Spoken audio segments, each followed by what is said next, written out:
छी मन हरसाबै छी गे एको बेरी लग छौड़िया नहीं आबै छी गे सुन या एक बेर हाँ तरसाबै छी मन हरसाबै छी गे एको बेरी लग छौड़िया नहीं आबै छी गे हे गे मन में भरम कोन पालै छगी ब्यूटी प्लस वाला के मारा छौरी निकाले छही फेमस भाजी के इंस्टा पर ढोरी वाला वीडियो बना कर डाले छही हे गे ब्यूटी प्लस वाला के मारा छौरी निकाले छगी हे गे इंस्टा पर ढोरी वाला वीडियो बना कर डाले छगी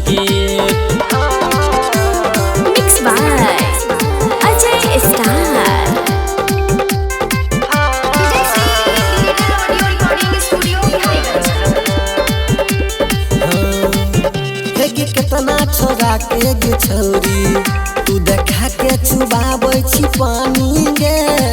तो सबके पागले कक छही हे गे कितना छोरा के हे गे छौरी तू देखा के चुबाबै छी पानी गे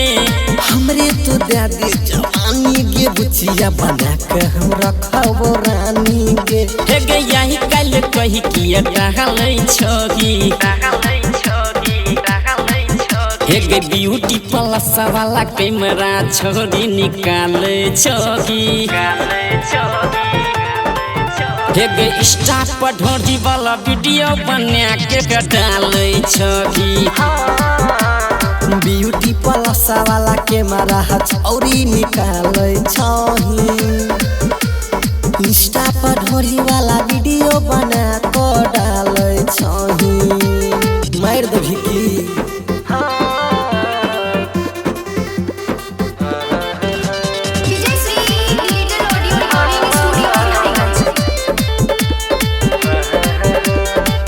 देसी करे न छौरी नादानी अब भागल तो हो जपकान गे देसी करे न बुची नदानी अब भागल तो जवान गे खुला नहीं राखे शरीर आगे छौरी छौरा से घूमे शैतान गे अजय प्रमोद के किया छौरी हाल छौरी ब्यूटी प्लस वाला के मारा छौरी निकाले छही इंस्टा पर ढोरी वाला वीडियो बना कर डाले छही हे गे ब्यूटी प्लस वाला के मारा छौरी निकाले छही